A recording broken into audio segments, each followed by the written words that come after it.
All right, YouTube, Repo Man 64. Let me minimize this, move this up. Oops, made it bigger. Hold on. Let me make this smaller.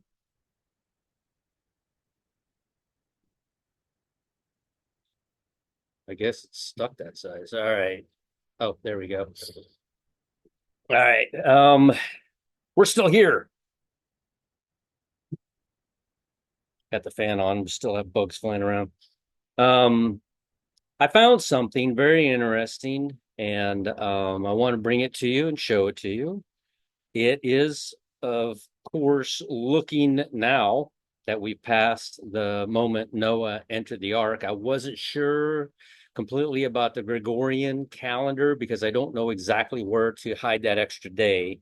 There have never been, and I'll repeat this many, many times, there have never been 360 days in a year, ever. When God created everything from day one, there have been 364 days in a year.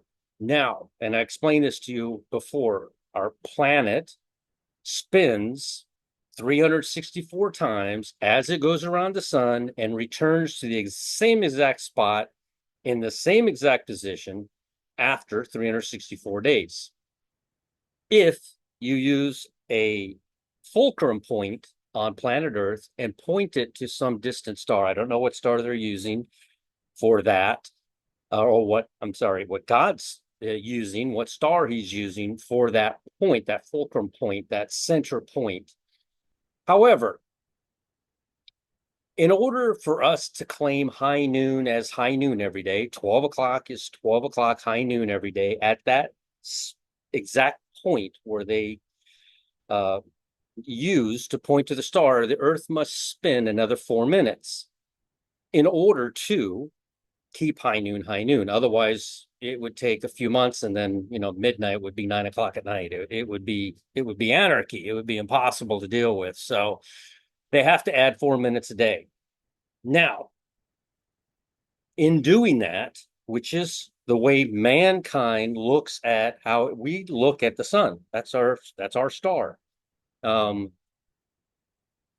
it is 365 and a quarter days for everything to complete because, like I said, as you tick forward, you got to move the planet 4 minutes. Tick forward again, 4 minutes. You do that 364 times, you wind up with 4 minutes a day times 364. And that's exactly perfectly a day and a quarter each year. So what they do is they add it in. Does that mean that each and every single year we've been advancing by a day and a quarter? The answer is no, because no matter which view you take of 364 days using that distant star or 365 and a quarter days using our star, when the planet returns back to its exact spot where it started from, at the same exact point on the planet as its fulcrum point, both are identical. So, no, nothing changed. Now, I'm going to take you through a series of pictures here in a minute. Sorry, I sneezed a whole bunch of times before I started, so now I got the sniffles. Um, and I'm going to show you, and this is why people say, "Oh, there was 360 days in a year because of 1260, 1290." Well, what about 1334? You're leaving that one out, or 1335? You're leaving that one out. So I'll explain to you why God does it. He actually makes an adjustment for us in our Gregorian calendar. He makes an adjustment for what we see. Now, when the Bible speaks of 364 days, there are four kasseis, four hidden days, 4 days that God winks at, but they do exist because the sun came up and it went down, and the sun came up and it went down. And each day has to be given a name. You just can't imaginarily add days or move days.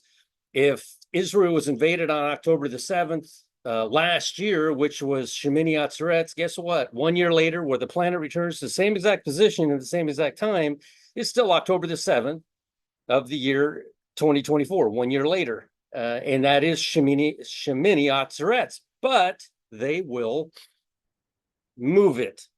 Now, I had thought and still kind of do that God is going to, or was going to, look at their calendar. I'll say it like this. If we're raptured on October the 31st, God is not looking at their calendar. If God continues the way he has in the past, in that he brings judgment on October, but believe me, the rapture is a huge judgment. It is a major judgment that's going to happen. And what's going to happen, again, this person I talk to every day, and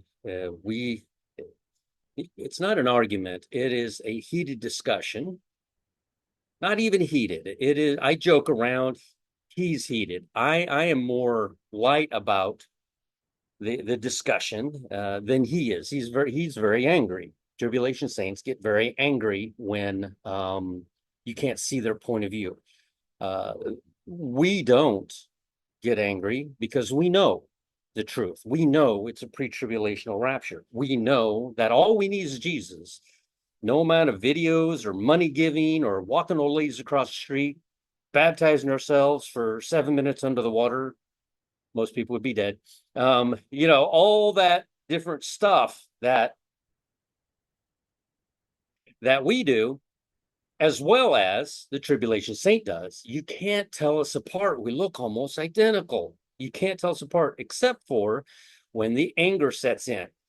When they start becoming upset, I see it in Discord. I see it when I spoke with Bo. I see it when I speak with this guy at work. And he's in there. And again, every single day, he brings me a new passage and he walks away with his tail between his legs as I say, explain it to him. He's like, that's not what it means. I'm like, it clearly says that. That's exactly what it means. It means that you shouldn't work, but you are attempting every single day to bring me a passage that shows you have to do something in order to be saved. And I can't break him of it. I can't, no matter what I do. And I really like the guy. And you know what though? He's different than the other people that I work with. He's different than them in that at least he's trying. At least he wants to know. At least he's walking a walk. Whereas these others are like, I don't believe any of that stuff. Which one is closer? You see what I'm saying? So I would almost say, and I would like some comments on this. I would almost say that if you have no crowns, you are not a bride. You are not a pre-tribulational rapture saint. You are not that. If you have no crowns, you are a tribulation saint. And I tell the guy every day, I says, you are going to be left here. Now, that upsets him. But then in turn, he'll tell me, well, there's no rapture. The rapture's not, it's 1,000. He doesn't know. He's not intimate. He's not intimate like we are with our creator. We see all these things. We're the Luke group. We see the order of all these things. Now, have we figured out the rapture date? The answer is no. Are we going to? And the answer is yes. Amos 3:7 gives a clear promise. That's a promise from God that he will tell us. When exactly? I can only imagine. We are now 7 days away from October the 31st. If October the 31st, November the 1st, were the rapture, we did not get a 7-day warning. If we get a 3-day warning, then we would look for something around October the 28th. On October the 28th, if something huge happens, it would alert us and we would know that the event is about to take place. Now, as I speak with this guy and he brings me verse after verse after verse, proving that you got to work, you must, if you don't do this and if you don't do that.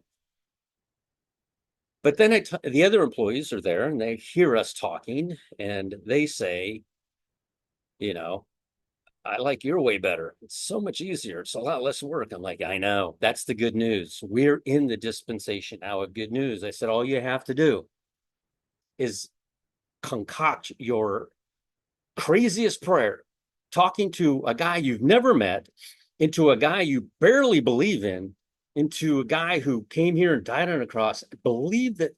I said, there is no group of people, aside from an atheist, that will attest that Jesus, in fact, was not here. The Jews say he was here. The Muslims say he was here. Buddha says he was here.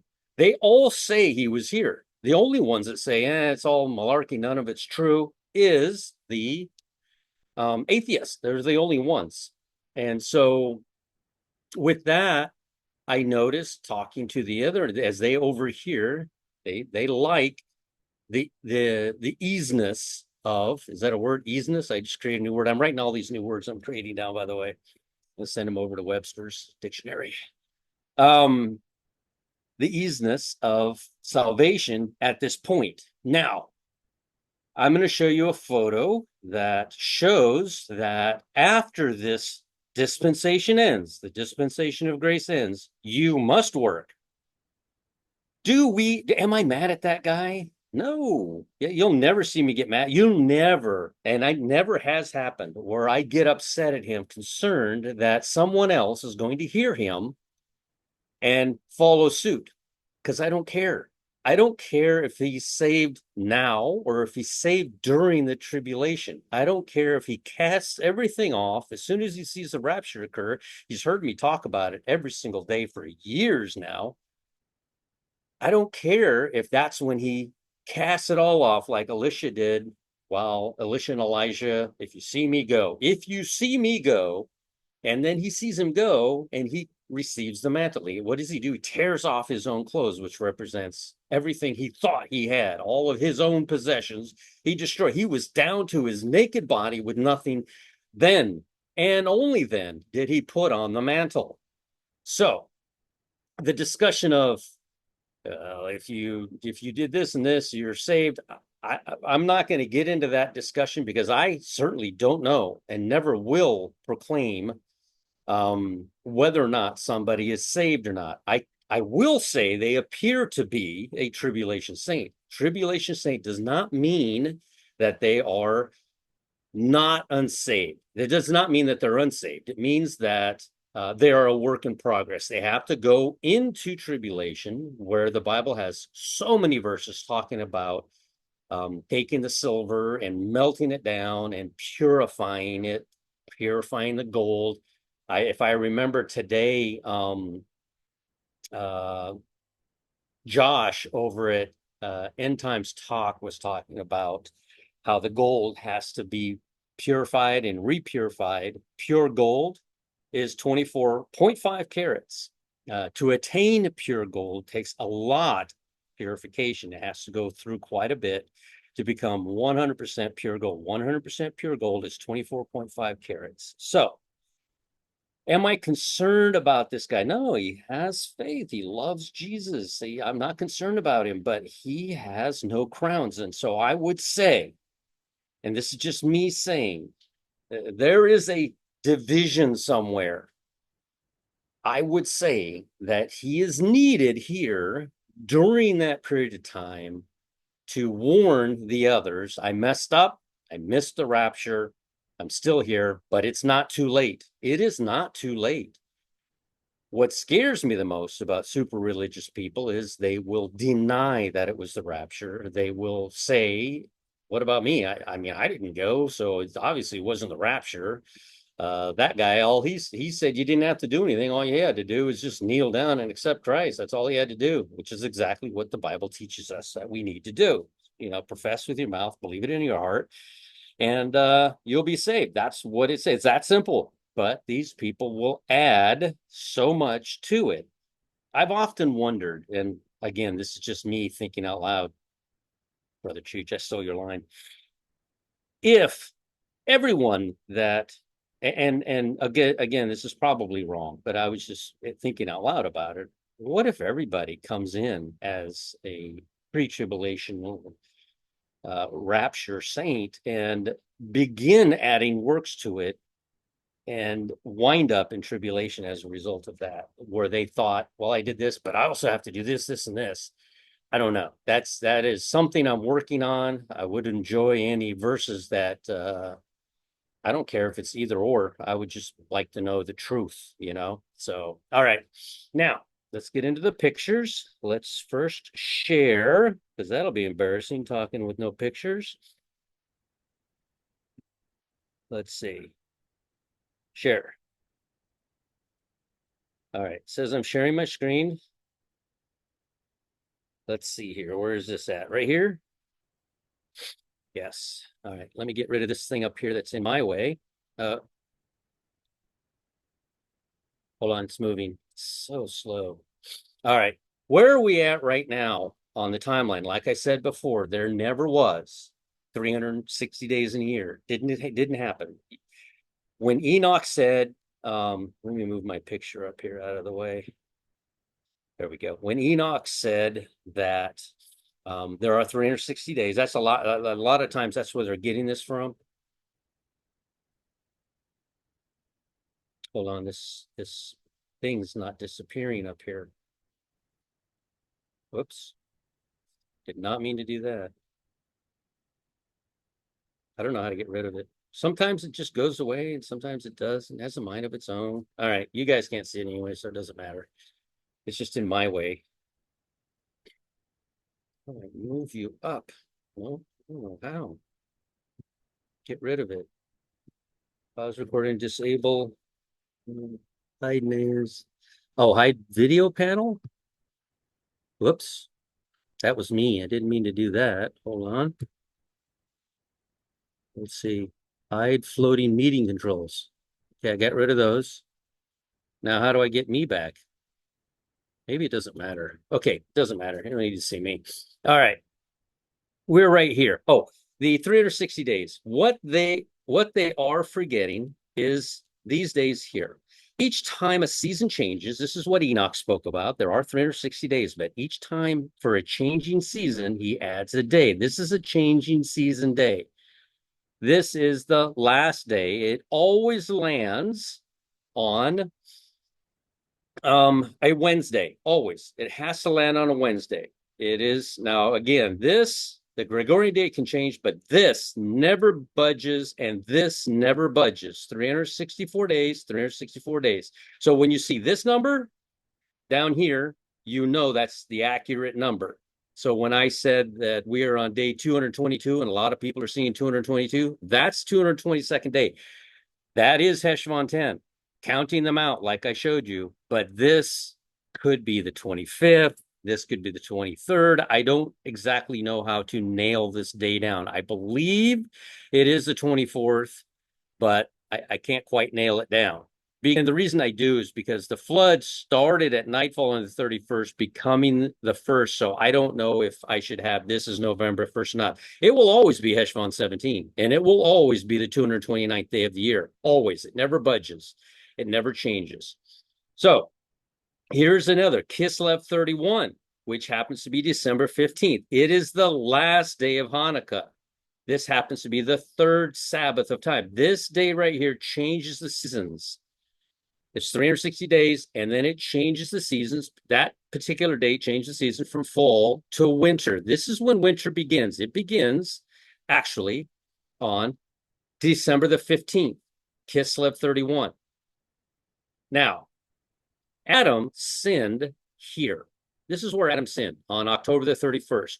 God left him in the garden. He was, in essence, 7 years old and 47 days because of Heshvan 17. There's 30 days in Tishri, and then Heshvan 17 days. There's 47 days after Adam sinned, or I'm sorry, after the trumpets, 47 days after trumpets, Adam sinned, and then right here, but then God leaves him in the garden. God leaves him in the garden until Hanukkah. Hanukkah is always on Kislev 24. Hanukkah is always around December the 8th, always. 7th, 8th, 9th, I'm not exactly sure of the Gregorian date, but it is always the 266th day of the year. This is the Feast of Dedication, Kislev 24.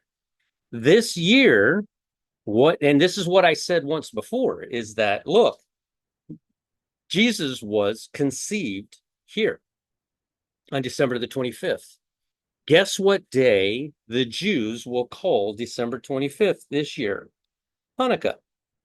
I believe Jesus was conceived in a year where Hanukkah actually fell on December 25th. Remember, this calendar that we use, Gregorian, is a patch fix to the Julian calendar. The Julian calendar did 365 and a quarter days, but they were wrong with their time. The Gregorian calendar fixed it. They were 365 and 0.24 and in some change. I don't recall what the numbers were, but it was slightly less than 0.25. So the Gregorian calendar fixed it. However, it didn't go wrong. Julian calendar did not go wrong at the time of Jesus. And were they using the sliver moon back then? They might have been. I'm not sure. But the fact is, Jesus was conceived on Tevet 10 on December 25th. But this next year, Hanukkah, or is it this year? It might be this year. I don't recall when Hanukkah lands. It might be this year. Hanukkah lands on Christmas. Okay. Come on, move. I can't get there. It goes. Jesus was conceived on Christmas Day. That's why we celebrate Christmas Day. Everybody can say it's trees. Everybody has something to say about that. Now, it's almost like God wants to spend Hanukkah with Adam. The last Hanukkah he wants to spend with him. Kislev 24, December the 8th. He spends it with him. The very next day, Adam is removed from the garden. There is records that I've studied that show that he was removed from the garden in the fourth month, which Tevet in those days prior to the flood, this was the fourth month, and the first day, which is December the 16th. 274 from 229, 230, 274, 44, 45 days. It would be 45 days after when the flood begins to when Adam is removed from the garden. It's almost like I said, God wanted to spend Hanukkah with him, and then he was kicked out, and the cherubims guarded the entrance. All right. Now, Jesus conceived there. A lot of stuff goes on. A woman, remember Mary, gives birth to Jesus over here on Tabernacles. Tabernacles never moves. It's always the 197th day of the year. It is always on Tishri 15. Jesus is born 8 days later on October the 7th at nightfall. This is why I have a problem with the Gregorian calendar. But on Tishri 22, no matter what, Tishri 22 is accurate. On the 204th day of the year, Jesus was named and circumcised. The Jews were attacked early in the morning here at 6:30 in the morning on October the 7th. Now, again, we go forward and we're here. We're here right now on Heshvan 11. It is the 223rd day of the year, and we have not seen the rapture yet. Is the rapture going to occur? If this occurs at sunset here, and it looks like the 31st, could be the first, I'm not sure. Remember in the book of Acts, there are 4 Pentecost events spoken of. So I just did the math. I just added them all in. Day 1 of creation was the third Pentecost, Elul 28. The second Pentecost, barley, wheat, wine, Tisha B'Av, it lands perfectly on Tisha B'Av on the 9th of Av, July 24th. And then the first Pentecost that we count from the Sabbath after Jesus did the wave sheaf offering. Remember, Jesus rises here at 3 o'clock in the morning. And Thomas, he returns to Thomas in the upper room. He performs a wave sheaf offering right here. And then you count the 49 days, and then even to the day next, which is always, Pentecost must always land on a Sunday. Up here at the top, you'll see the days. The first day of creation was a Sunday. The day Jesus rose was a Sunday. The day Jesus did the wave sheaf offering and met Thomas in the upper room was a Sunday. And then we notice something as we go through this timeline, that nothing happens on Tuesday and nothing happens on Friday. Every event that I have here that in fact did happen at nightfall, which made it the next day. Same thing here. This meal with Simon the leper. Remember the previous day, Lazarus, Mary, and Martha had a meal. It was Nisan 8, and the Bible records it was 6 days or maybe it was this one, 6 days prior to, it had to be this one because it was 6 days prior to the, well, let's see, nightfall, 1, 2, 3, 4, 5, 6. So it was Mary, Martha, and Lazarus 6 days prior to it. But then he goes to a meal. Similar events are taking place. They've confused the stories in the in the how do you say, in the Bible, the King James Version Bible, they've conflated the stories and combined them. They are not the same event. They're two separate events because here Mary is cleaning his feet. Here she is washing his feet. She's preparing and anointing his head. She's preparing him for the cross, which happens on Wednesday. All right, so let me keep going here. Again, Tuesday, nothing. Friday, nothing. Like I said before, pick your birthday. Pick your birthday. That's the actual day you were born on. It is the actual day you were born on until we get down here around September. November is where I decided to place it. I had it over here on September 18th, 19th. I don't know exactly where to apply the extra Gregorian day, but so it'd be pretty close to the day you were born, especially if you looked at it prior to creation. Prior to creation, all up through creation, Jesus fast ending, tabernacles, and this, all that is accurate. After that, it falls apart by a day. All right. Now, nothing happens on Tuesday, the day God created dry ground. Nothing happens on Friday, the day God created man. Man was created to walk across on dry ground. In every event we see where the water is split, the Bible makes a very specific comment, about the ground being dry. You would imagine it's been soaked in water for how long? 1,000 years, 2,000 years, and they walked across it on dry ground. That's quite an undertaking. They didn't walk across in mud. They walked across on dry ground. He created the dry ground on Tuesday. Man was created on a Friday, which we see here. Third day of creation, which is a Tuesday. This is where he created dry ground. And sixth day of creation, which is a Friday, he created man. He did it on Tishri 2, September 16th. I've seen a lot of people try to apply Tishri 1 as the first day of creation. You can't do it and do all your math and wind up. And here's the proof.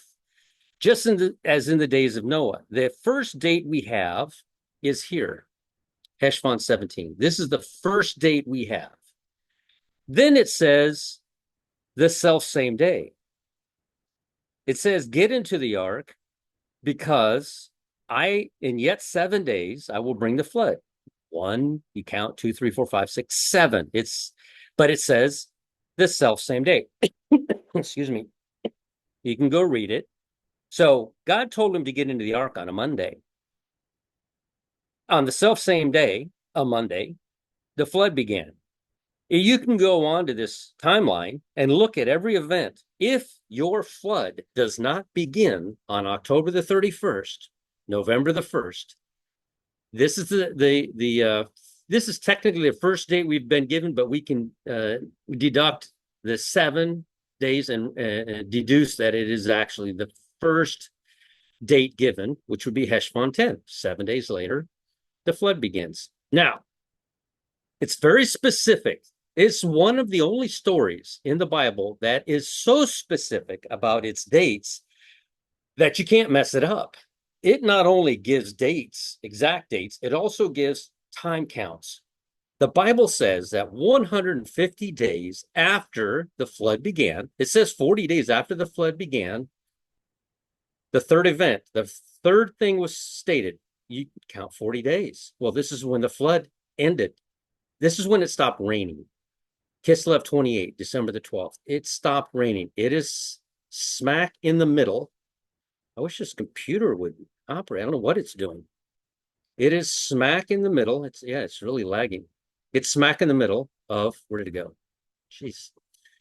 There it is. The flood ends. It's smack in the middle of Hanukkah. Right smack in the center of Hanukkah. is when the flood ends, right in the middle of it, which I thought was really cool. Number 4, and you can go on here and look for yourself. I've got 11 dates that I found in the Bible. Number 4, 150 days. You can read this in the Noah account. After the flood, the waters began to recede, and then in the 7th month and 17th day of the month, this is the first month and 17th day. God mirrored it in Exodus 12. This is the 7th month and 17th day, or the first month and 17th day, which is the way I applied it to the timeline, simply because we would never understand where everything fell if I attempted to apply all of this in the pre-flood. If I ignored what God said in Exodus 12, which I'm not going to. He said in Exodus 12, this is now the head of your year. So we are going to adjust for what God said. This is where the ark rested on Mount Ararat. It is the exact date that God gave us in the 7th month and 17th day, Exodus 12, in the first month and 17th day, the ark rested. Remember, when the flood began, it says it began in the 2nd month and 17th day, but this is the 8th month and 17th day. They are mirrored. They're 6 months apart, exactly 6 months to the day apart, Heshvan 17. So 150 days later, does that mean that there's 30 days in every single month? No, there are not. This is pointing you to something right here. The ark rested exactly 150 days after the flood began. And what happened after the ark rested? Jesus rises in the early morning of Nisan 18. It was a Sunday. The ark rested on a Saturday. Jesus rose on a Sunday morning. So this is where the ark rested. This is where Jesus rises. That's number 5, 150 days. Remember, like I said, 150 days as the ark settles down, as the waters begin to recede, must land on the cross. So if you say, let me see this. That's not it. I wonder where my picture is. Is it like gone? See, I don't even, I guess I'm recording. I don't know what happened to it. Where do I find it? It's because I got rid of that bar. Oh, well. If you say that your flood, and you can look at all countries around the world, most countries around the planet will show a catastrophic event that took place around here, October 31st. I'm beginning to wonder if the Tower of Babel, yet another judgment, didn't also take place on October the 31st to November the 1st as well, or perhaps when Adam was kicked out of the garden 45 days later. I don't know. That's just speculation on my part. But most cultures around the planet will view Halloween, All Saints Day. They'll all do it here. So if you say that, well, Jesus had to have gone to the cross on April the 8th, then that means that the flood happened on November the 8th. If you say, no, the year didn't start till April the 15th, then that means the flood started on November the 15th. If you say, no, we're 2 months behind, so we're going to wait until May to call it the head of the year, then the 5th month, you might as well. I mean, it's just it would never end. You would wind up, but then you say Hanukkah is here. You see what I'm saying? You have to be close to the Hebrew calendar, at least close to the Hebrew calendar. So let me go on.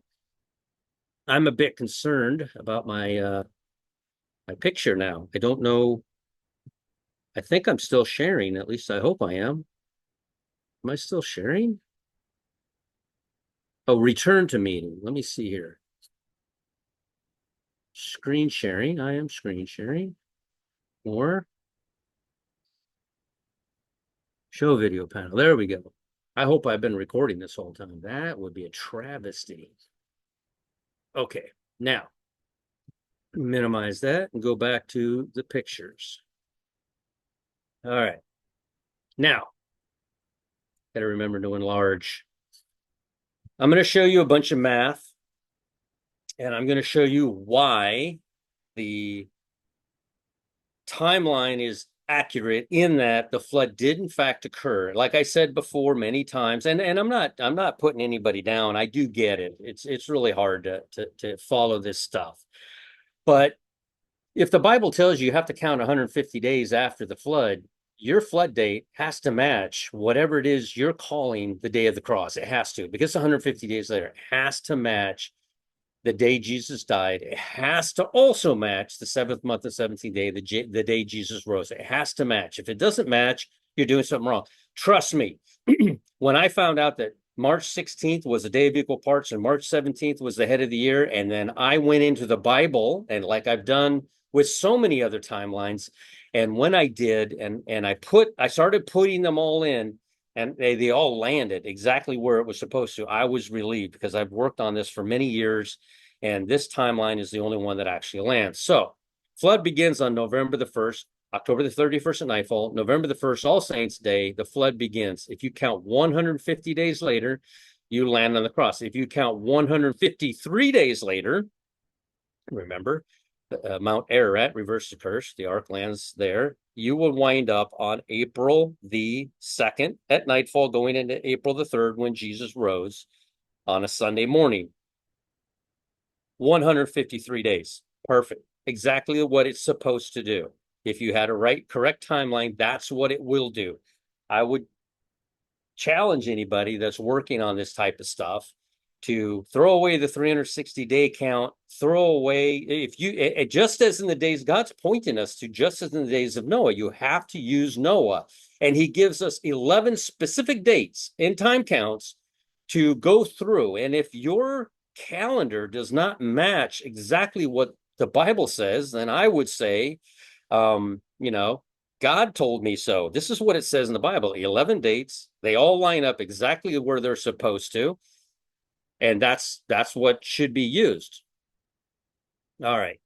Remember I said, and I have to enlarge this because I don't think anybody can see this. The miracle of Jesus walking on water is described in the Gospels of Matthew, Mark, and John. It is not spoken of in the Gospel of Luke. The reason it's not spoken of in the Gospel of Luke is because these people still have work to do. This verse is not speaking to the bride. It is not speaking to the pre-tribulation raptured saints, bride, sons of God. There's a lot of different names that people I've seen attribute to what we are called. Any one of them is acceptable. Now, it is not spoken of in Luke because we don't have any work to do. We know that we have no work to do. The rest of them did and do. Jesus walks on the lake to calm the disciples who are being battered by the waves. Jesus tells the disciples, take courage. It is I. Don't be afraid. Peter then walks out of the water. What's he doing? He's stepping out into tribulation. He's going out into tribulation. He has to keep his eyes on Jesus while he's in the tribulation. While you're in the tribulation, you have to think of Jesus. Same thing here. The Jews they won't think on Jesus until the end, but they will think of him in the end. Tribulation saints. Jesus walks on the lake shortly before dawn. Again, that 3 a.m. keeps jumping up. That's the time I believe Jesus rose, Sunday morning. The disciples are terrified and think he is a ghost. Jesus tells them, take courage, it is I. Do not be afraid. Jesus climbs into the boat with the disciples and the wind dies down. Again, they are in tribulation. He comes to them in tribulation. The 144K, where are they? They are not here yet. They're in heaven. We get our new bodies as we go up. They get their new bodies as they come down. They cannot be harmed while they're here. I think they're here throughout the entire tribulation. I think that because they are Jews, they're going into the millennium with their well, maybe that's not true. Maybe that's not an accurate statement because 144,000 are brought up into heaven and they can sing a new song that no one else can sing. So I have to study that a little bit more. So the 144K will be here guiding people during the tribulation, but they will have indestructible bodies while they're here. The two witnesses will not. They will have to die, so they will not be indestructible. When will John be brought back up? I am not sure. If we I'm not sure the timing on that. I'll have to check that out. Jesus approaches the boat, walking on water, and the disciples are frightened. That's all we get out of John right there, that little bit. Again, not in Luke, because we don't do any work whatsoever. God did it all. And that will upset a tribulation saint to no ends. Now, on the timeline, you can go look this up. It's online. Robert J. Morgan did an incredible study on the four different Pentecost spirit-filled events that took place. And the fourth one we see now here in Acts 19, we have something similar. When Paul places his hands on these Ephesians, the Holy Spirit came on them and they spoke in tongues and prophesied. What does it mean? I am fluent in Spanish. I'm fluent in Spanish. I speak tongues. I speak a recognizable language that somebody else might understand. If I am speaking to a crowd of Latins in English and they don't understand me, I have the ability to speak to them in Spanish. And I speak in tongues. That, for me, that's what that means. I know others have some other concept of it, but that's what it means for me. Now, this event, when I count it out, is October the 30th. This event is one day prior to when the flood starts. I showed you that on the timeline. That counts out from the wave sheaf offering, counting out the 50 days, and then 50, 50, 50. Number 4 lands on October the 30th. I didn't think we were going to be here to see this. I didn't think we were going to be here.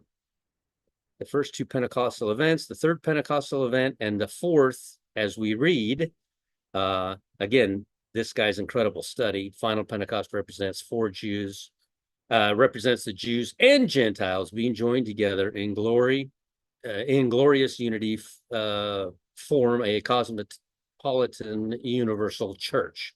All right. Ultimately, that's what we're going to see, is all of us. It's not going to be the bride against the tribulation saints, against the 144,000. We're not going to play soccer and take sides based on you're the bride, you're the tribulation saint, you're the 144,000, you're the millennial saints that go into the millennium. It's not going to be like that. We're all going to be happy. You're happy right now knowing that you are not a multi-billionaire like these others. You're perfectly happy in your place, in your environment. And God knows that. God knows what your happy place is, right? So I have a feeling the reason this guy at work views everything the way he does is because, in fact, he is a tribulation saint. And where is he not going? It's not going to hell. That's what we're escaping. We're not escaping tribulation. We are. We are. The bride is. We're escaping all these things.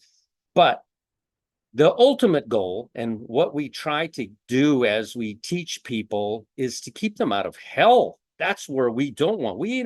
I don't care if they're bride. I don't care if they're a tribulation saint. I don't care if they're 144,000. I don't care if they go into the millennium. I actually care if anybody goes into the lake of fire. It's ridiculous that anybody would go into the lake of fire. It's the most ridiculous thing. I don't care what anybody has ever done in their life. I don't care how bad you've ever been. You can simply kneel down and accept Christ and apologize and say, I feel terrible about what has happened. And God will forgive you. He says he will. And what did he forgive? All of it. He forgave it all. But the pride of mankind is what puts you in the lake of fire. And that's what brought Satan down, is the pride. His pride brought him down. And here you are following the worst character in the Bible. You're following you're following Lucifer. You're so prideful that you actually believe that anything you've ever done, the most horrendous thing, I can't even imagine. I suppose I could imagine, but I don't want to. I don't have to. I don't have to hear it. This is a private moment between you and your creator, and he'll place you where you belong. If you're not a virgin Jewish male, you're not 140 part of the 144,000. That's the end of that one. But you could be a bride. If you actually turn everything over and don't think you can add to it, you could be a tribulation saint. Not so bad because you're not going to hell. Not good going into tribulation, but it's refinement and it's painful. Or you could go into the millennium. It's my understanding, and I'm not totally clear on this, but it is my understanding that the Jews will be the ones that go into the millennium. Now, there are 12 tribes, and they got slung all over the planet. And I would never call myself a Jew. However, uh, we are a mixed group of people out here, so who knows, right? Who knows how much uh, I think there's a formula for it. I've never considered it. It doesn't matter to me. I believe I'm going pre-tribulational. Anyway, so now when does Israel have to leave from the Jews have to leave Israel? When do they have to leave? They have to leave by May 13th of 2028. The Bible was abundantly clear that they were given 80 years in Psalms 90:10, 80 years by reason straight. The last 10 years have been something else for them. The last years been really something else for them. But the whole 80 years ends right here. I did 3 years, 183 days, which is 3.5 years. That is November the 11th. November the 11th is the day Noah leaves the ark into a new world. I believe this is the day that Israel will have to leave. Now, of course, even they have issues with the Gregorian calendar. It's actually November the 11th, the day Noah left the ark. 1 year and 10 days later, Noah leaves the ark. I believe Israel will leave for Petra on May 13th of 2028, 3.5 years after the rapture, which in my opinion, must occur before November the 11th of 2024. We are looking now, of course, since we've passed the day that Noah entered the ark, looking very intently at the day God brought judgment on this planet twice before. Once with Adam and Eve, when he removed them from the garden, Adam and Eve representing all mankind that exists today. All of us came from Adam and Eve. Every single one of us came from Adam and Eve.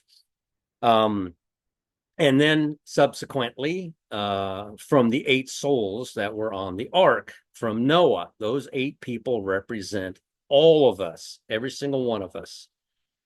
And then the reason we all speak different languages is because of the Tower of Babel. That's why we speak different languages. So May 13th, 2028, 3.5 years after November the 11th, 2024.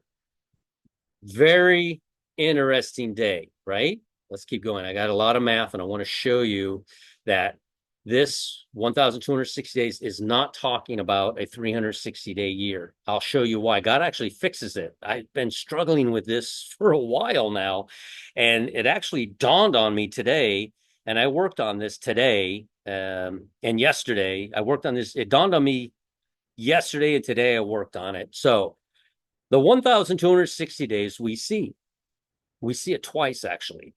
We see 1,290 days.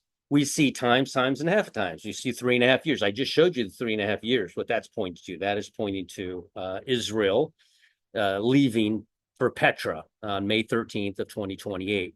They don't come down from when they don't pack anything. They just go. They just have to go to Petra. All right. So what does this mean? Does this mean there's 360 days in a year? How about this? 360 days in a year? From October the 31st, the flood, if you do the 2,550 days, which is the 1,260 and the 1,290, you land here on October the 25th, 2031, the day Noah enters the ark. He enters the ark 7 days prior to the flood on October the 31st, November the 1st. Gregorian issue still. This is a very important day here. Very important day, because when I did this, I've done this math on 100 different dates and it never did this before. And when this happened, and I'm doing all this math in my head, I'm like, wait a minute, that matches. Wait a minute, that matches. Hold on a second, they all matched. The 1335 matched, the 1260 twice matched, the 1290 matched. It all matched. 1260, 1290, 2550 days from the flood to the day Noah enters the ark, 2031, the end of the tribulation, when they enter into a brave new world. Exactly those two numbers that we see in the Bible. It's not done yet. Watch this. It gets incredible. From, I just, you saw me subtract. Now I'm just adding from the flood, October 31st, 2024, plus, I want you to pay attention to this number, 1,290 days. I was doing 1,260. I'm like, why is it landing on June? I mean, April. Why is it landing in April? What's going on in April? Nothing goes on. Nothing's happening in April, except Jesus rise on April the 3rd, but nothing happens on April 13th. And I was like, May. I said, oh no, this 1290 is the 1260. It's the same. It's an extra 30 days. When you do 1290, October the 31st lands on May 13th, the date the Jews have to go flee to Petra from the flood. When I think judgment begins, we have to be gone before judgment begins. Are we gone on October the 30th, the fourth Pentecost, when the Jews and the Gentiles, every Jew that accepts Jesus Christ and every Gentile that accepted Jesus Christ raptured on October the 30th or the 31st, and then judgment begins the nightfall of the 31st? I don't know. A lot of people say there's no gap. I think I found the gap, but it has nothing to do with the rapture and tribulation beginning. It has to do with this. No, not this. If you guys go online and just put God's true calendar, again, this is not mine. I didn't make this. People have known about what I know about. They've just never built a timeline like I did, but they've known about this for a very long time. Nisan, the very beginning of Nisan lands right in the center of March. The two calendars, 75 days off. The day of equal parts is March 16th. Every single year. It never changes. You can go into time and date right now, put in sun and moon, type in March of any year, and you will see that on this day, there's 12 hours in a day and 12 hours a night. It never changes. You can go forward 600 years. You can go as far as time and date allow you to go. It lets me go back 600. Lets me go forward 600. But it never changes. This is always the day of equal parts. The equinox, however, moves by about 12 hours a year, and it gets as far out as a day and a half, and then it bounces back. It bounces all over the place.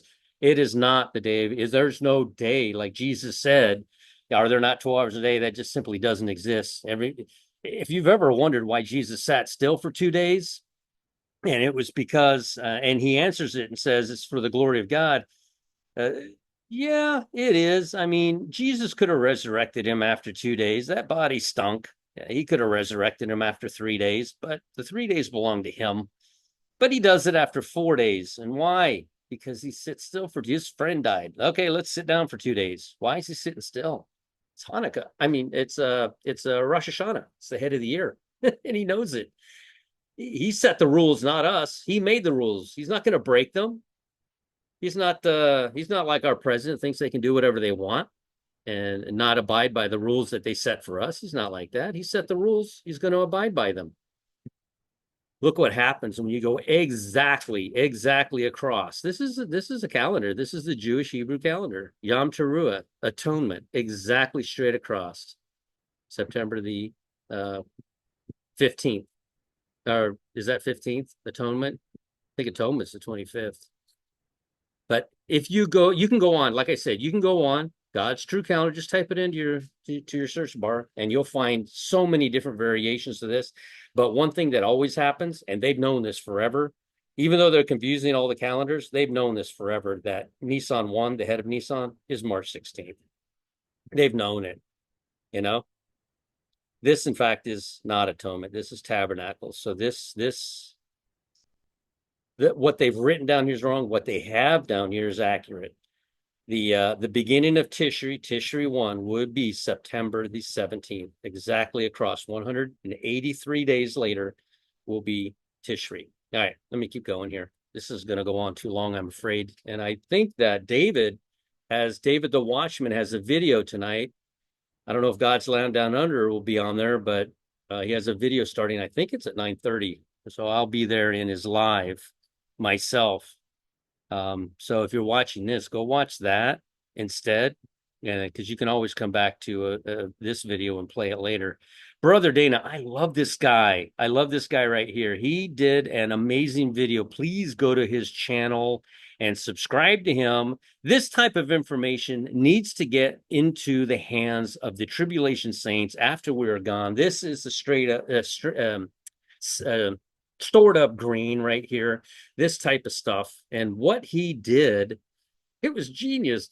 I I'm like, I'm always shocked when people find stuff like this, and I'm like, the Holy Spirit is truly working, and this is his piece of the puzzle. And wow, just wow, I can't even go into listen. It's a short video, it's only 3 minutes long, but he'll blow your mind with this right here.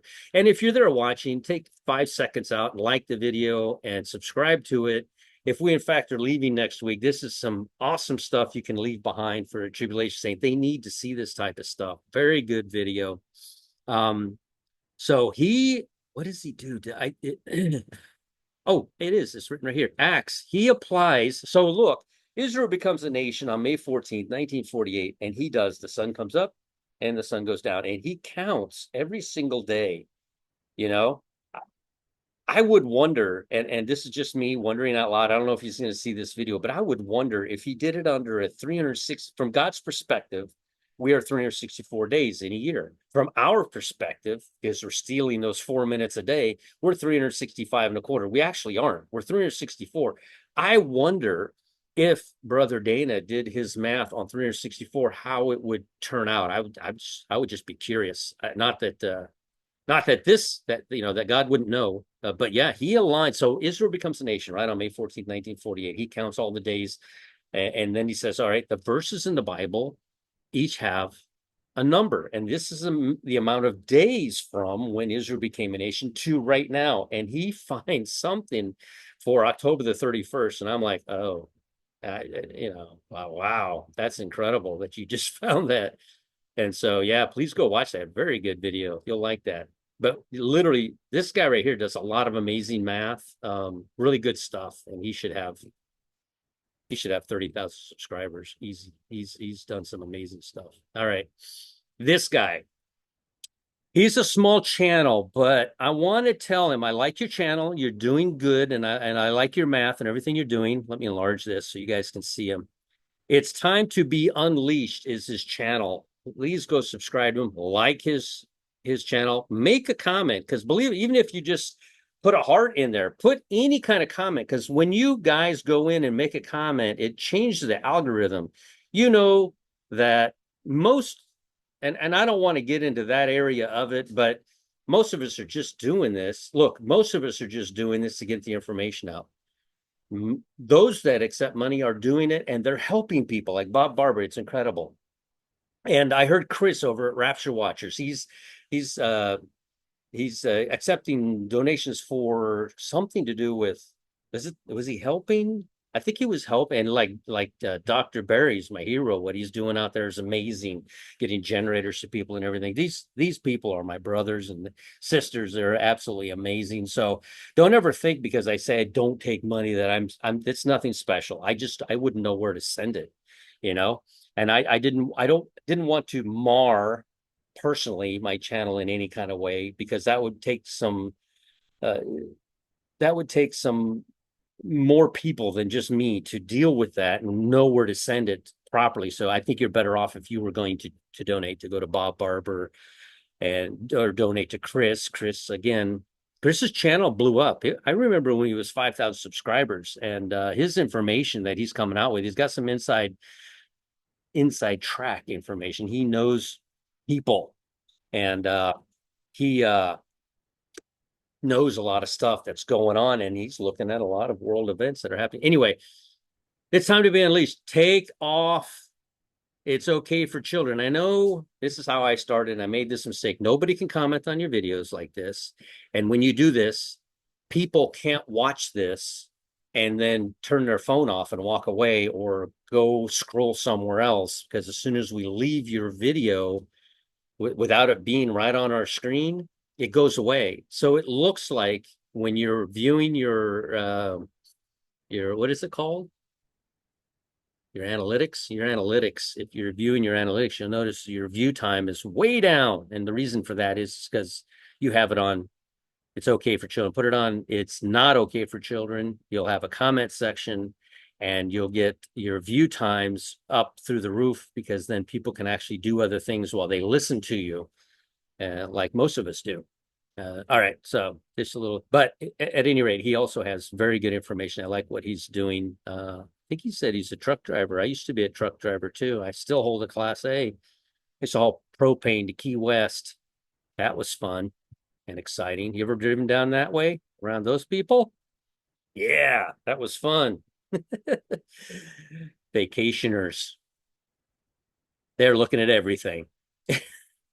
Yeah, that was fun going to Key West on a single, like a 2-lane road going down. That was I don't know if my heart could handle that now, knowing that I have a bomb strapped to my back and I'm hauling propane down to Key West. I don't know if I could do that anymore.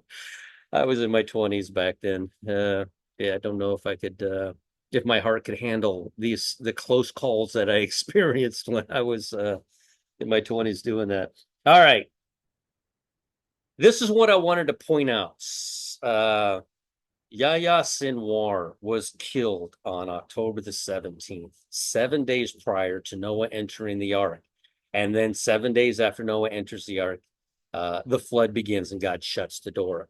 This has been bugging me for so long. It's got to fit somewhere. As a matter of fact, I would say that all the math you do, if in fact the rapture happens on Halloween, on October the 31st, with all the math you do, it should all point to something biblical. And I've always wondered where to place this. It didn't make any sense to me. I always knew. I mean, Leviticus tells us super clear that this feast, the Feast of Tabernacles, will be 7 days, and then on the eighth day, right? But then this says 7 days and 7 days, even 14 days. But on the eighth day, lets him go. What does that mean? It means on the eighth day, the self same day. Let's say you started on a Monday, it ends on a Sunday, but he sent them away on a Monday. But the self same day is day one. It's day 8, the same from Monday to Monday, it's day 8. And then it's also day one of the following 7 days. So it's a total of 14 days, not 15, because the eighth day is shared with the first day, if that makes sense. So when I put it on to the timeline, the 17th, Sinwar's killed. I don't know if he was wearing a dress and pumps or not at that point. No respect for that guy. And can you imagine him right now?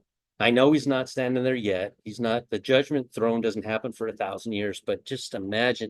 I want to be there.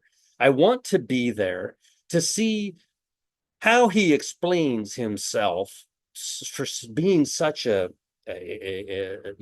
a military genius that he thought it was okay to go in and kill a bunch of kids at a concert. You are going, and I am quite certain over the past year, I'm not 100%, but I'm quite certain over the past year, you did not give your life to Jesus Christ. And you are going to go to a place that was not created for you. You're going to go to hell, a place that was not created for you, but you're going to get a body similar to mine in that it cannot die, but it can feel pain, and it will for all eternity. You will be separated from God. And you should have never gone up after God's people. You should have never gone up after the Jews. You made a catastrophic mistake when you did that. The biggest mistake you made was not accepting Christ. The second biggest mistake you made was slapping God in the face after not accepting him and going in there and killing his people. Oh my goodness, I would not want to be in your shoes. Wow. All right. So from Yahya Sinwar dies on October the 17th, exactly, and it's called the Al-Aqsa flood. It lasts exactly with him starting it and it ending 1 year and 10 days. How long was Noah on the ark? 1 year and 10 days. What happened 7 days afterwards? Noah is in the ark for 7 days. God shuts the door and judgment begins. He's sitting in that door. I would say you have 7 days to accept Christ, or God is going to shut the door, and that's it for you. He's going to shut the door, and we're going to go into our chambers for 7 years. Now, Yahya Sinwar dies on the 17th. October the 25th, Noah enters the ark. 8 days later, 7 days later, on the eighth day. Then on the eighth day becomes the first day. Okay, the eighth day is the first day. 7 days later, it is what day? It is October 30th. Yeah, because it's not 15 days like you would count this. No, the eighth day is the first day. So it's not October the 31st, it's October the 30th. Could the rapture happen on October the 30th? Judgment begin on October the 31st at nightfall, and all hell break loose, quite frankly, and it be 14 days. That's why this verse just, I kept working on it. I could never quite place it. But then when I realized Sinwar is dead on the 17th, Noah enters the ark on the 24th, the fourth Pentecost occurs on the 30th. And I'll tell you what, I if I remember, I think I asked Sister Sandy. I think I did, because her birthday, if I remember her, what she said was October the 30th. So um, say happy birthday to Sister Sandy in the comments. I believe, if I remember. I have a terrible memory for those types of things. I apologize. But I believe her birthday is on October the 30th, and she was elated that I decided to move the missing day from I could be wrong. I'm sorry, Sister Sandy, if I'm wrong about this, but she seemed, if I remember, she was happy that I moved the extra day of the Gregorian calendar to November 10th, 11th, the day Noah got off the ark, to try to fix these events. And then I realized when I did that October 30th, the fourth Pentecost, is the day that the Jews and the Gentiles are together, and it is one day before Judgment Day. And that might be, there was another channel, I think I plugged them last week, in that he was looking for the tribulation, not because he was looking forward to it, but because he knew that we had to leave before it. So he was looking for it. So anyway, there you have that. I hope this video doesn't go on too long and bore people to death. I'm talking too much. Now, there it is. Trumpets is always on September the 15th. Always. I'm not wrong about that. I don't have to add that extra day until further down into November the 10th. So the count is September the 15th. That's when it happens. So trumpets, September the 15th to October the 30th, the fourth Pentecost, mirrors when Adam was removed from the garden. It's a mirror event to that. It mirrors it perfectly. It was 46 days. Now, I want you to notice this. This is from the head of the year, what used to be the head of the year until Exodus 12 moved it. But it's 46 days from Tishri 1 to October 30th, which is Heshvan 16. It is the fourth Pentecost, perfectly, right? Adam sins on Halloween. That's his sin date. God judges him. He's under judgment. He's got to work by the sweat of his brow. Let me enlarge this. I keep forgetting that. He's got to work by the sweat of his brow. His wife has to have labor in painful labor, things that he plants, thistles will grow up. All that'll go away during the millennium. None of that stuff will happen during the millennium. So when Adam sinned, it was October the 31st. 46 days later, lands on December the 16th. And remember, I showed you that Hanukkah is always December 8th through the 15th, December 16th. He was removed from the garden. It was 46 days. That means something. 223. I don't know. Those are the people that do the number stuff. 46 days. It is 46 days after the head of the previous head of the year to October 30th, that fourth Pentecost, 46 days. I just found that interesting. Remember, as we've been going and all the dates that keep passing, for those of you who care but don't care, are studying this and trying to figure this out, and becoming closer and closer with every new bit of information that you learn and everything that you've been studying and trying to understand, dying to go to heaven, just can't wait to get there, you know. We've been jumping from stone to stone to stone to stone across this massive creek this entire time, and we can't see the other side. It's foggy over here, and the water's rushing so fast you can't hear. And it's foggy out, so you can't see the next stone. But in faith, you went from stone to stone to stone to stone, from date to date to date to date. Not because we're so smart. Obviously, we're not. We missed it. We haven't figured it out yet. But Amos 3:7 tells us he's going to tell us. And Revelation 3:3 says, if you don't watch, you aren't going to hear him. So pay attention to those two verses. And I don't really talk about mockers and scoffers. They're in there. They're making their comments. I feel more sorry for them in that they go into my previous videos and go, you said this 2 years ago and we're still here. Okay, Captain Obvious, we are still here, but we are at least trying to figure this out. Bring me some information to help me figure this out. Don't state the obvious. We're still here. All right, from the flood. Now I'm going to do what I was telling you about the 360-day count and show you how it's wrong. It's right in front of us in the Bible, and I'm going to show you why it's wrong.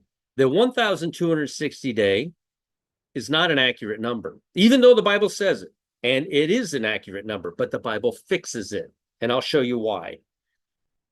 And again, I could not get these numbers to land anywhere accurately. I could never get it to, no matter what date we chose for the rapture, I had to ignore these day counts because they didn't mean anything when I did the math until I did it from Halloween. I didn't realize that from Halloween, they all match, and I'll show you.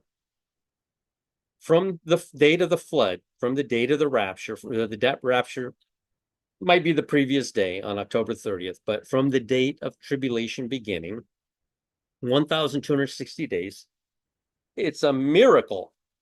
It lands exactly, and I told you this a minute ago, exactly 30 days prior to Israel having to leave for Petra. This is the end and the start right here. The end is what we would call tribulation beginning. The start of their other 3.5 years would be here. But the Bible corrects it. The Bible fixes it. And now we know why we have two 1,260 days, one 1,290 days, and one 1,335. Watch this. 30 days. Remember what I said in the previous? It landed on from the flood. It landed on April 13th. If you add those 30 days in there, that's the 1,290. It fixes it. If you use the Gregorian, it's 2,550. We've all done that math. If you use the Enoch, because 2,550 is 1,260 plus 1,290. It's 2,550. If you use the Enoch math, it's 2,548. It actually falls 2 days short, and I'm going to show you why. You saw me back here go from Halloween, tribulation beginning. You saw me land on April the 3rd, but then I did another count from April the 3rd. I shared the day, the same day. I shared that day. What happens when you share a day? You're counting this day twice. This is day 1,260. It's also day one of the next 30-day count right here, right? When you make it inclusive, or we've all been talking about this, inclusive, exclusive. Enoch, 2,548. The Bible, 2,550. Gregorian, 2,550. But Enoch, I would simply count from April the 14th as the first day. You see what I'm saying? That's where the extra 2 days are. Why Enoch is 2,548? Okay. I almost forgot to explain that. I feel like everybody should know because I've said it 1,000 times, or because I know it and I think that everybody else does. Every year there's 364 days. There are not 360. They're not. There's 4 hidden days. 4 hidden days per year for 3.5 years is 14 days. It's 4 days per year for 3 years. It's 12 half years, 2 days, 14 days. The actual number is 1,274. The actual number is 1,304. Is that right? Or 14? You have to add 14 days. 4, yeah, 304. So when you add back in the 4 hidden days, you come back to this math. Let me explain this math and I'll show you that math. 1,260 days, which we just saw, was from the flood to April the 13th. When you add in 30 days, those 30 days, it is the 1,290 days that the Bible speaks of. There's something that happens between these two dates. I don't know what. Or it happens after. We might have to use the 1,290 here, add it to the 1,260. We land here, they flee to Petra, and then 30 days later, June 13th, something happens. There's a 30-day gap in there's what I'm saying. There's a 30-day gap between the 1,260 and the 1,260, and I'll keep showing you why I believe that. All right. Let's see here. From May 13th, which is when they have to flee to Petra, 1,260 days, we land on October the 25th, the day that Noah enters the ark.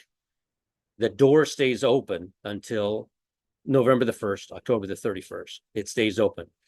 Psalms 90:10 is speaking to the Jew. It is not a rapture verse. When I looked up and we fly away, it did not use the word rapture. It was just they had to leave where they were. That's what it indicated. So it has nothing to do with the rapture. Psalms 90:10 is a verse speaking directly to the Jews, telling them you must leave Israel on May 13th, 2028, and flee to Petra, where God will take care of you, and forget all your things. Just leave it there because they're taking over your country. They're taking over your temple. They're taking over everything. So let me see if I did this right. I knew I had it in my head, but I didn't know if I did it right. I kind of did it right. The first math, remember that I showed you 1,260 plus the 30. I wanted to combine them. The 1,000, it is 1,260, then there's 30 days of something. And then there's 1,260. So the first segment is 1,260 plus 30 or 1,290. That's what the Bible was indicating when it was telling that. It was a patch. It was a 30-day gap in between the 1,260. It is a total number of 2,550 days. Enoch, if you added up Enoch, and you remember how I showed you how we shared the days when we went through here, we shared the days. I shared May 13th of 2028 to the door, October the 25th. I shared April 13th to May 30th. You see how May 13th is here? I shared that day. So if I'm counting that day twice, what happens is when I do it throughout that and I count it twice, those are the 2 days. Those are the Enoch days, 364. God fixed it when he said 1260, 1260, 1290, and 1335. You see what I'm saying? Those 30 days are in between the two 1260s, but the 30 days counts to one or the other side to make it 1290.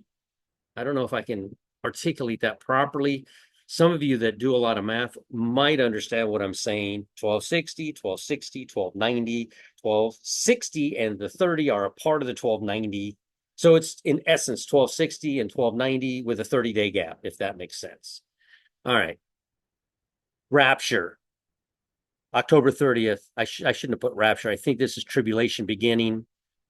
Gregorian uses the 2550, but if I shared those days and I didn't share them here on Enoch, it would be 2548. Enoch's 364-day count for a 7-year period of time. If you take 364, multiply it by 7, you will come up at 2548. If you don't share those days, end on that day and then start on that same day and go forward, you will come up with 2548. If you don't, that's how many days you get. Boom, perfect. Right there. All right. And by the way, if I were to start the flood on November the 1st, go forward one day, this would the 25 days, I think, would bring this back one day. So again, we have such an issue with knowing the exact day. This is why we will never know the exact day and hour right here. This Gregorian, because we're human and we want the sun to be dead center at high noon each day, and we're viewing our star, it's not actually accurate. God's perspective, God's ways are not our ways. He doesn't live down here. He views us from afar. He views us as though he were looking down on us and the earth were spinning all the way around. He knows it spins 364 days, but he's highly aware that high noon has to be high noon each day. Time is taken away from the morning and the evening as each day changes, but high noon will always be high noon. It never changes. So the days get shorter, but you'll notice when in time and date, as the days get shorter, they take a little bit from the morning, they take a little bit from the evening, because 12 o'clock must be the sun at high noon. All right. I hope I didn't lose anybody on that. Now, 45 days after the flood begins on October the 31st, the flood or tribulation begins on October the 31st, 45 days. And to be fair, if I went 46 days from where we were raptured, and remember, Adam was in the garden for 46 days, and we saw that other 46-day count from Tishri 1 down to I forget what date it was on, but it was still, there was 46 days. There 46 days means something. So technically, if we're raptured on October the 30th, 46 days would bring us to the last day of Hanukkah, December 16th. Remember, that's the 4th month and 1st day. That's the day Adam was removed from the garden.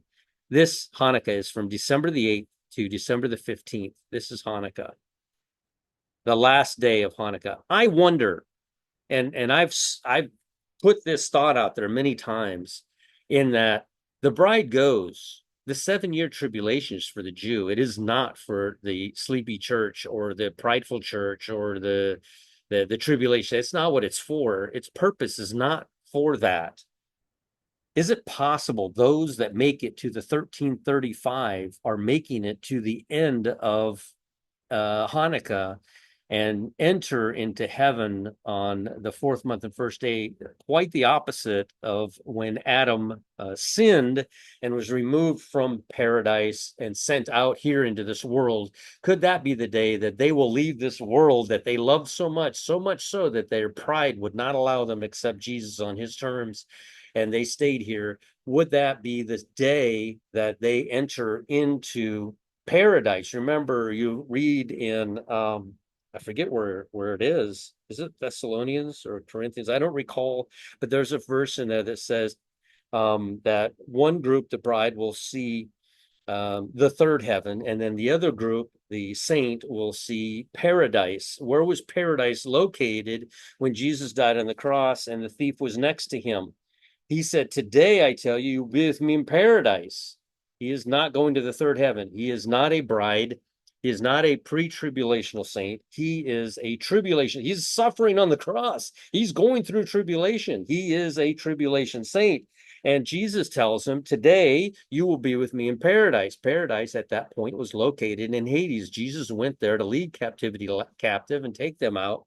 And much to the thief's surprise, when he dies shortly after Jesus, I don't know how much longer afterwards, he appears in Hades. He's like, "Whoa, did this guy just lie to me? I'm in Hades. I'm in hell." And then Jesus is like, "Whoa, calm down. It's paradise, but I'm going to take paradise out of here. There will be no paradise here anymore. I'm going to take it to heaven," which is what he did. He took paradise to heaven.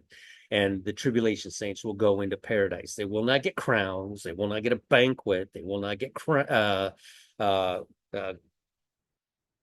glistening white robes. They will have had to have washed their robes in the blood of Christ. They will get palm branches. They are a different group of people. They do not get a rod of iron. They do not get a mansion. They will not rule during the 1,000-year millennium, but they will be in heaven. They were going to be so elated. My friend that missed the rapture, the tribulation saint that I know, he missed the rapture. He's going to drop to his knees and pull off everything. And he's going to be like, the guy was right. God, what have I done? God will, God will take him into paradise, and he will be happy because he's not going to the lake of fire, which I would imagine is going to cause a lot of people to have heart attacks thinking that they just missed out on their one. And that's the problem. That's the problem right there with telling people that the rapture's it and there's nothing else and you're doomed. That's ridiculous. And it doesn't teach that anywhere in the Bible. And it annoys me when people say it. There is a rapture, there is a gathering of the tribulation saint. There is a gathering of those that go into the millennium. There is ample chances to escape hell, and the only chance is through Jesus. But there's ample chances to swallow your pride and accept Him. You really got to want to go to hell to go to hell. I promise you, you can't. It's not easy to get there. God did not make. He made it so easy to get into heaven. All you have to do is kneel down and accept it. He made it nearly impossible to get into hell. All you have to do is ignore that free gift and walk away. $1 million? Nah. Who do you know, if I handed you $1 million in a bag and said, here's $1 million, would not fall all over themselves to get that $1 million? I am offering you life, and I'm not, Jesus is.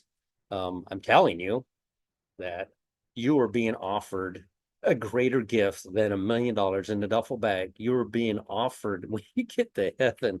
When you get to heaven, it's going to be worth billions and gazillions and trillions. I don't know. It's ridiculous. I mean, why is it? Your walls are going to be made out of gold in your mansion? You kidding me? You're going to throw that away?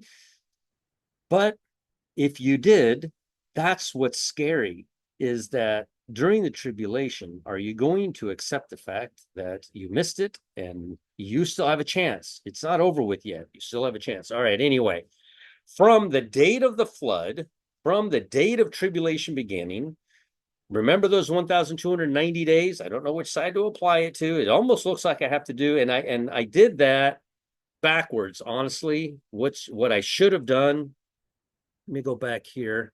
What I should have done was, instead of doing the 1,260 days here, I should have done 1,290. But I wanted you to see the 30 days. You see what I'm saying? I wanted you to see that there's a gap between the two accounts, the two mentions. I think there's only two mentions of 1,260, and it falls exactly 30 days short. Do they get a warning 30 days in advance that something bad's about to happen?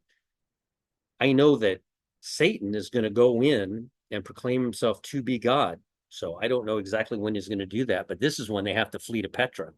So I wanted to put it on this side to show you that the 1290 might be here. But then if we keep going forward, let me see here.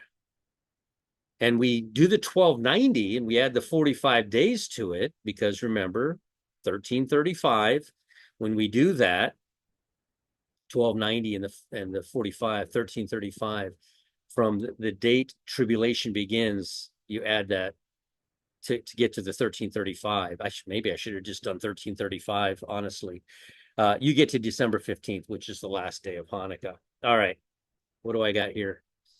Oh, remember I showed you on the timeline that there are no events on Tuesday. There are no events on Friday. Don't know why, but man was created to walk across on dry ground. That is what keeps coming to mind as I notice no events take place on Tuesday. No events take place on Friday.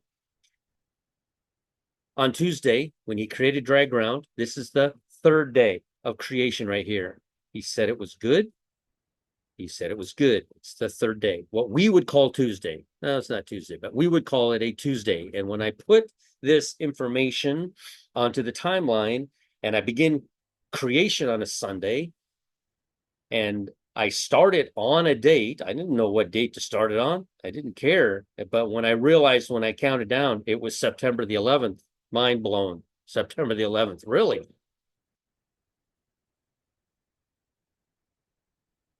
Tuesdays have been considered an auspicious day for Jewish weddings for much of Jewish history. This is because the phrase, and God saw that it was good, appears twice. It appears twice on Tuesday.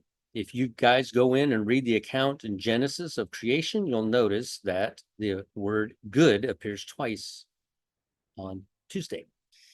In the account of the third day of creation in the book of Genesis, some Jewish brides and grooms interpret this to mean that Tuesday is twice as lucky for weddings.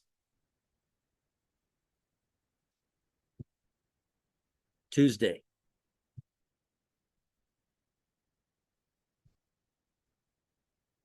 Come on, move. There it goes. Tuesday, November the 1st. Is that lucky?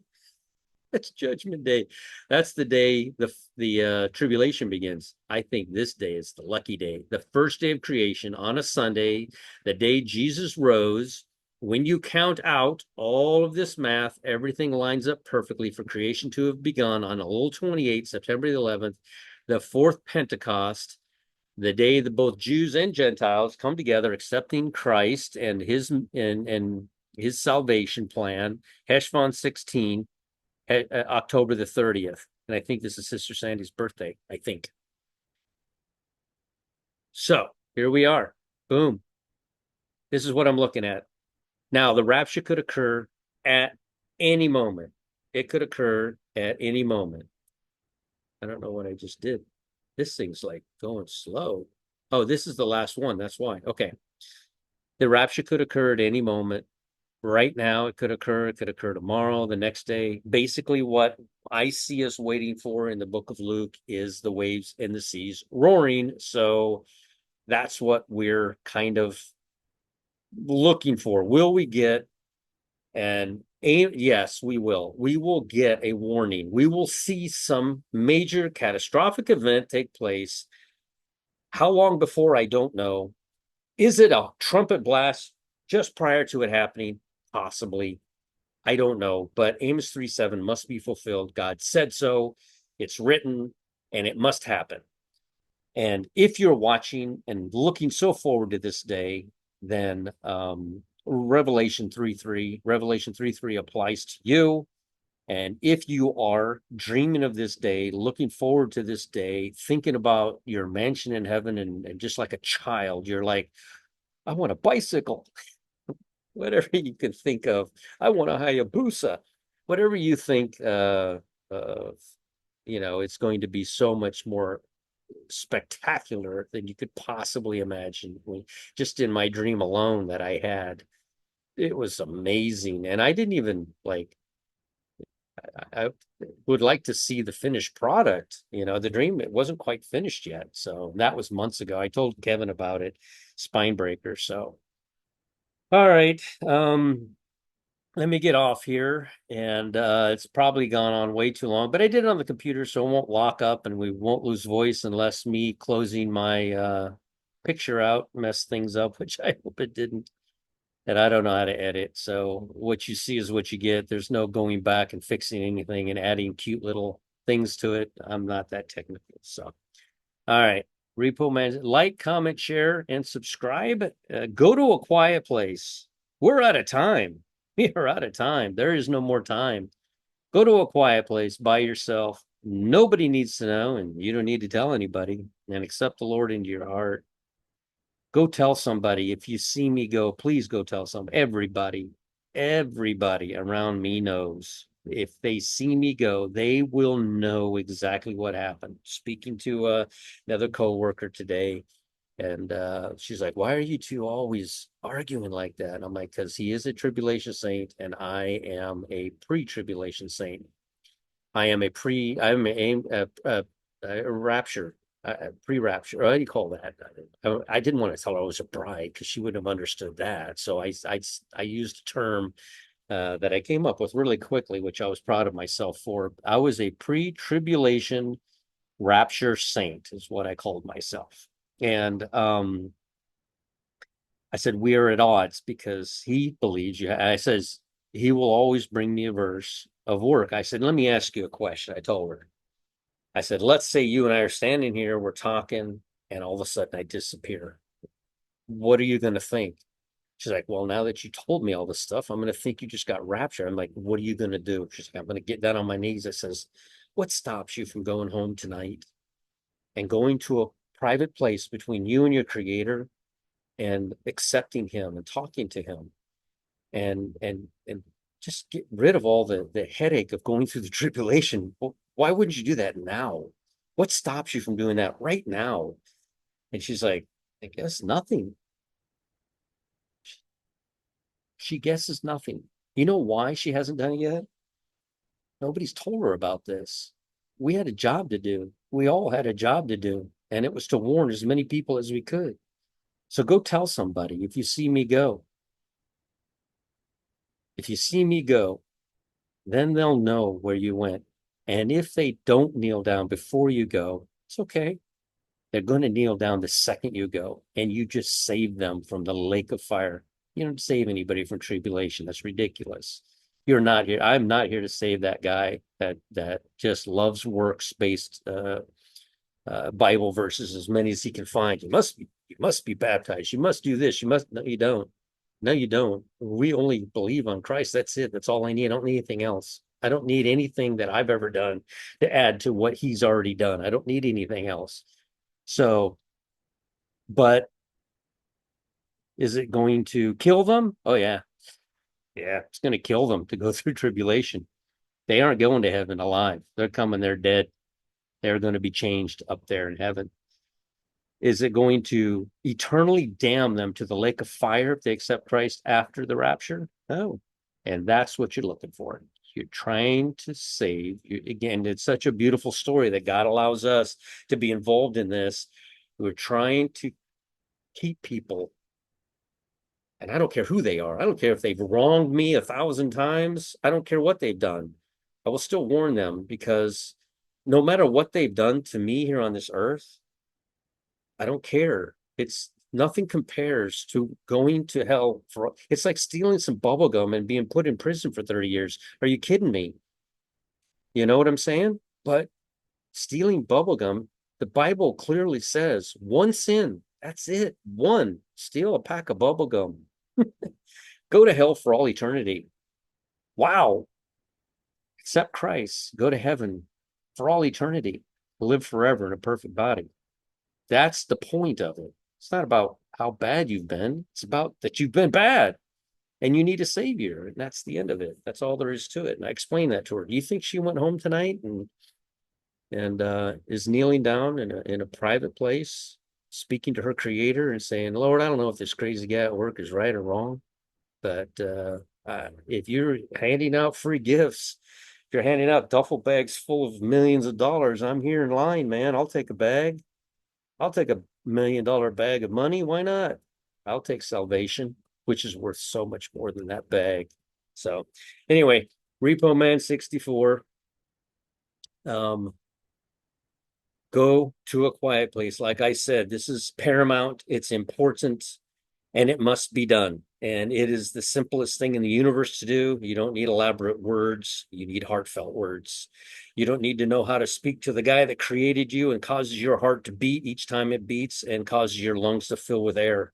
The one that gives you food every day, air every day, water every day. He's given you his word. He gave you his own son that died on a cross. He's done everything for you, not me. I'm no better than anybody else. He's done it for you. And all you have to do is accept it. That's all you have to do. There's no formula to it. There's no work involved. And if you want to go to work and say, no, I don't buy that, but I will get baptized after that, just to seal the deal, just to make sure you're a tribulation saint. But it's okay because you're not going to hell. We also donate money. We also get baptized. We also mind our mouth, try not to break any of the 10 Commandments as best we can. But we don't do it to add to anything. We do it because I can't believe that Jesus came here and died for me personally like he did. I owe him everything. And the least I can do while I'm here is to be as good as I possibly can, even though it doesn't really matter. I can do whatever I want. I am welcome to do anything that I want. I can't do that to him. Not after what he did for me. I just can't. So anyway, Repo Man 64. We will chat with you if something major happens. You better believe I'll be out here. In the meantime, keep watching all my other friends on YouTube. I am appearing in a lot more channels as of late. Um, not so much for the timeline, but because we're all like-minded. We're all like-minded in the concept of if you see me go, honestly, that's it. I boil things down to their lowest common denominator in an expression to help others understand exactly uh, how simplified this really is. And that's the lowest common denominator. If you see me go and accept Christ, and that's it. It's that simple. It really is that simple. So, all right, let me get out of here. We will chat with you all again in heaven, I hope. Oof, it's been a ride. It's been something else. Oh, thanks, Josh, over at End Times Talk for praying for me today. That was awesome. I am going through this kidney problem is something else. These kidney stones, I'll tell you what. So, all right, we will chat with you all again later.